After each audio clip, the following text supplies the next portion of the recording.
Joseph YouTube, welcome to the Coffee Pod. My name is Chisha Zed. Drink the coffee, it'll make you feel better. What's up, guys? So we've got to talk about this one. Mary J. Blige's fan base are furious about her having to come out of retirement to pay her ex-husband alimony.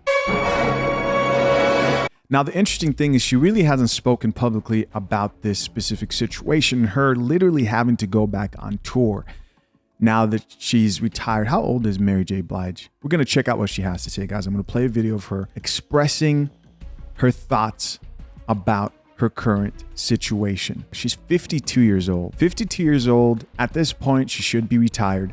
She should have enough investments, at least if she planned things out correctly, that she wouldn't have to do something like this. But of course, we know with entertainers, it could go either way when it comes to finances, but that's not what this video is about. This video is about how she and her fan base are pissed off, man, at the ex-husband because she has to pay alimony. Here's a recent headline about the topic that reads, Mary J. Blige's key takeaways from paying her ex-husband $30K a month in alimony. That's a lot of money. No more wasting time. Let's get it. You had to go on tour to pay alimony to your ex-husband. I don't know if the number is correct. I Googled, I saw it was like $30,000 a month or something like that. Yeah. What would you have done differently when you first got married in terms of shielding your assets? I would have never let a person have that much power over my money, my life, over anything ever again.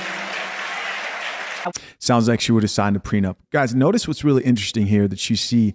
Guys, open your eyes and see what's happening here. You have a woman complaining about alimony and having to pay off her ex-husband, which is something that we know men go through over and over again, but get penalized for complaining about it. And here is a celebrity, a woman, complaining about it. What do you see?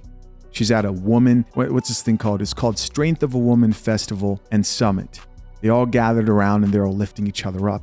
And this is being publicized. This is the world we live in. Is whatever is right for a woman is what's right for everybody. And what do I mean by that? Well, I've said many times in the past, and I'm gonna get back to this video, but I gotta say this, man.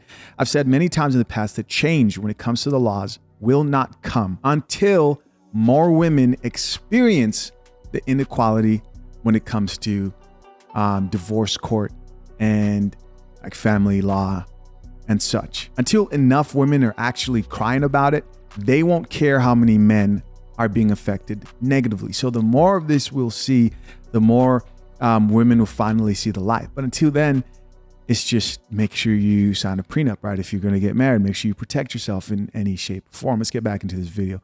Let's watch. I'm learning, I'm in control of my business. I'm in control of my life. And it's mandatory that I learn more about the finance business, you know, so I don't ever have to be robbed again by, you know, maybe somebody you think you can trust. A lack of education, and it also was robbed. Are women who do the same thing also robbing men? I wonder if she would say the same thing. Just trusting people to help you when you don't know. And you hope that they're going to help you and not steal from you and lie to you and just try to take control over your life. That's it, guys. That's the video. You could probably find the whole video if you do enough to search for it. But listen to her talk. She sounds like the videos we usually kind of address here on this channel, right? Men who've gone through this and have expressed their frustration and how unfair it is. Should any human being be able to go into a marriage where they promise to never leave or forsake that person, divorce, and then get paid out and cashed out like this chick's husband is, you know, for the rest of his life? Think about that, for the rest of his life, because he put in 10 plus years or he grew accustomed to the lavish lifestyle that she provided. It sounds ridiculous when the woman's doing it. Why? Because that's how you've been trained to look at it. It's like the suffering of men is, oh, these guys are on these podcasts complaining about family law and the unfairness and divorce court, etc., who still value marriage, but they think these laws should change. Now all of a sudden it's robbery when the man does it, right? Drink the coffee, it'll make you feel better. Unfortunately, Mary J. Blige is just one of many women who are gonna have to drink this coffee before things change because men are wising up, man. Let's check out these comments and see what the people have to say. First comment here says, $30K a month to a man and there's no kids is wild. So that was a top comment. Another person responded and says, women do this all the time. The shoulder shrug. Another commenter here, a woman says, I've learned in my 30s as a woman, don't date people that have nothing to lose. And it's not always financially. Upside down smiley face there. She says, people will bankrupt you of your peace and pay for it with your sanity. Make sure whatever prenup you have in place, you have a separate lawyer from your spouse to detail it to your preferences and have clauses to update it annually if need be. Prenups don't mean divorce, as Chick says. Prenups mean if you love me at my now, then you wouldn't want anything else but me if we meet our ending later. All right, there you go. What's interesting is all of a sudden the prenups make sense, right? It's sign a prenup once they're in a position of power or financial advantage. Here's another comment that reads, when you're rich, don't marry broke men. Right here is a very, very obvious comment that people they just still don't get how this thing works. When you are a rich woman, the qualities that make you a rich woman, a successful woman, don't attract the type of man who's also rich. The man who's rich doesn't want to deal with the strength of a woman's summit or the women that attend that summit, who I'm going on a limb to assume that they're not teaching them to embrace their femininity and to be good wives and find a man, raise families, but instead it's that boss babe type mentality, get it out the mud, you don't need no man, etc. So when you're a rich woman, you're really screwing yourself. A lot of these rich women you see, if you look at any type of musicians like the Nicki Minaj or Mary J. Blige or, Oprah Winfrey, they're not locking down men who are killing it financially. They don't care about your money. They care about your attitude and who you are as an individual and how cooperative you will be with them. And the women that don't understand this are going to struggle very badly and get used and abused by those men sexually and never locked down and fed a bunch of lies, dreams, and promises. Here's another comment from another woman that says, how come there's no degrading terms for men like this? There's plenty for women, so you want to call the ex-husband a gold digger. Why? Another comment here says, Judge Lynn Toller broke it down the best. She said, you don't expect your house to burn down, but you get insurance. You don't expect to get in a wreck, but you get insurance. People don't get prenups because they make it an emotional decision. Just think of it as insurance for your marriage like you think of insurance for anything else. Yeah, tell that to all the women getting married to a man who's economically attractive. Here's another comment from another person. This is another woman who says, oh, so now we don't want to be treated equal? Oof, hold on. I love everything about coffee. It is one of my favorite things in life. I know a coffee drinker when I see one. Listen, if you want to become an official barista of the channel, if you're a true coffee drinker, make sure you guys hit that link pinned to the top of the comment section. Become an official barista of the coffee pod. She goes on to say, oh, okay, if this was a man, it wouldn't be a problem. I agree. That's facts.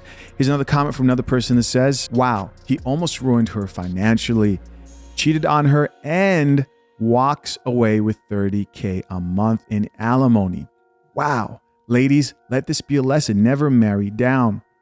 Notice how the solution for all of women's problems is find a man who makes more, has more, but still don't want to submit to that man. It's going to be tough. It's going to be tough for you out there, lady. Here's another comment that says, I applaud Mary J. Blige for being honest and not feeling ashamed to share her story. Congratulations. Listen, I am a fan of Mary J. Blige's music, right? I'm not trying to hate on her music. Let's separate what's happening in this conversation from her as an artist. Amazing artist, very successful.